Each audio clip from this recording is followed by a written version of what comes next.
Johnny Talk Sports with my Week 10 NFL predictions. Last week I went 8-5. It's not bad, but it's not good either. There's a couple picks from last week that I wish I could have back. In the Thursday night one, I kind of wish I could have that one back. Well, I kind of wish I could have the Chiefs-Cowboys one back a little bit. Although, a fair argument for that one, we didn't know that Zeke was going to be able to play until Friday. And I just really honor the system. The Colts-Texans one, Deshaun Watson, seasoning into the middle of the week. Kind of wish I'd have that one back, but still, I respect the system. Not much you can really do. I'll just salvage the 8-5 that I received and appreciate it wasn't worse because I've had worse this season. So, just gotta shake off that 8-5 record. Try to get 10 this week. So there's 14 more NFL games this week. So let's try to pick some winners. Let's start off with the Thursday night game. Seattle versus Arizona. Now, I'm on a losing streak when it comes to picking the Thursday night games.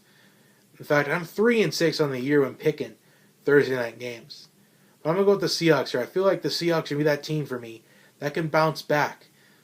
I think Seahawks bounce back here against the heartbreaking loss against the Redskins. I'm going with the Seahawks. Next, we have the Saints versus the Bills. Now, this is, in my opinion, the best game this week. I mean, both these teams are really flown under the radar this year. But I'm going to go with the Saints here. I think the Saints are riding that hot hand. I know the Bills' defense is really good. But I just feel like if anybody can pick apart that Bills' defense, it's going to be Drew Brees. But Willie Snead needs to get back into the passing game a little bit. Next, we got the Green Bay Packers versus the Chicago Bears. This is a division rivalry game, but the Packers are just not the same team without Aaron Rodgers. We have been shown that. We've been shown that the last couple of games that they've played without Aaron Rodgers. So I'm going to go with the Bears here. I mean, the Bears' defense has single-handedly won some games for them this year. I feel like the Bears had an offense. We've been talking about the Bears being possible playoff contenders. But I'm going to go with the Bears here. I mean, this game could easily go either way because it's a rivalry game. But I think the Bears are going to win in front of their home crowd. I think it's going to be a nice victory for Chicago. Next, we got the Browns versus Lions. I'm going with the Lions. Nothing really to discuss here. Moving on. Matthew Stafford's going to have another great passing game. Let's see. Bengals and the Titans. I'm going to go with the Bengals here.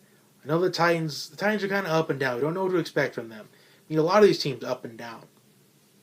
But I'm going with the Bengals here. I just feel like Andy Dalton, AJ Green's going to be back. He's not going to be suspended according to the NFL.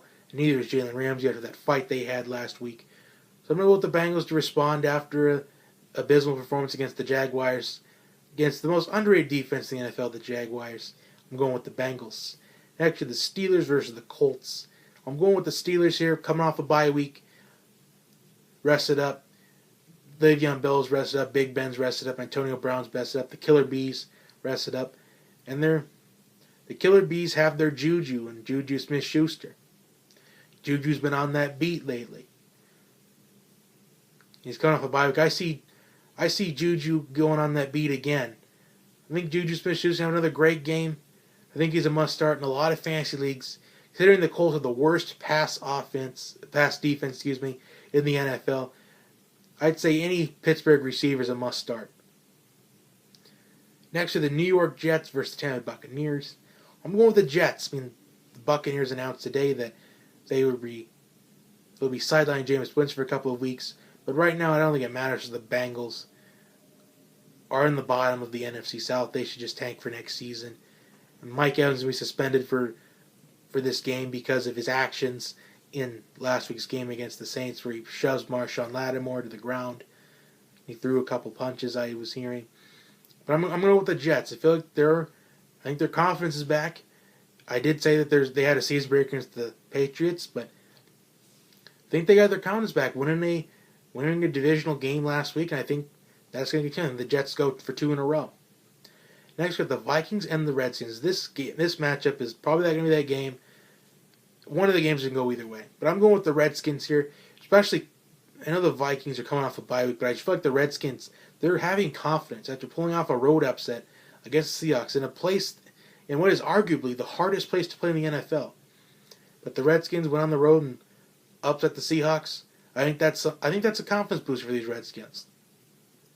I got the Redskins winning this matchup. I think this is going to be a really low scoring game, probably 2017. I like to be a good defensive battle. I got the Redskins coming out on top. Next we got the Chargers and the Jaguars. I'm going with the Chargers here. I just feel like with the Chargers coming off a bye week, I feel like Philip Rivers is going to respond because nobody's really talking about the Chargers defense, but Chargers defense really underrated. They shut out the Broncos. They only allowed 21 to the Patriots. I believe it was 2 points off the special team. So their defense pretty much they held the Patriots in check pretty well, at least compared to what most teams have done. So I like the Chargers pulling off the upset here against the Jaguars. Next we got the Texans and the Rams. I'm going with the Rams here.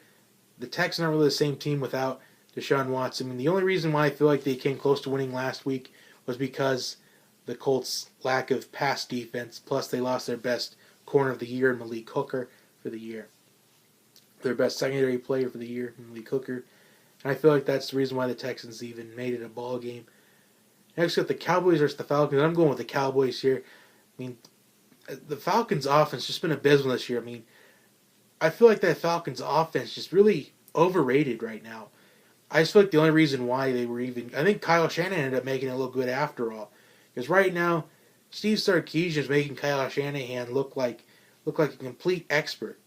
I mean, so I was kind of hard on Kyle Shanahan after that Super Bowl 51 loss. But still, though, I think the only reason why the Falcons even got to the Super Bowl in the first place was Kyle Shanahan. Because Kyle Shanahan's been a good offensive coordinator in his past. And right now, the 49ers are doing some things this year by trading for Jimmy Garoppolo, but who knows if he's going to play him or not. I mean, it's been said that he isn't going to play Jimmy Garoppolo, but I feel like somewhere down the road the 49ers might find their quarterback eventually. Or it's going to be, whether it's going to be Kirk Cousins or somebody else.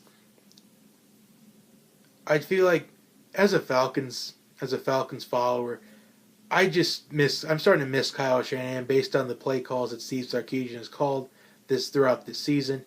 I'm going with the Cowboys win by 14 with Zeke, only by 7 without Zeke, because we don't even know if Zeke's going to play in this game or not, because really Zeke's been suspended like 8 times this year, and he hasn't been sitting out of any games this year. So I'm going with the Cowboys.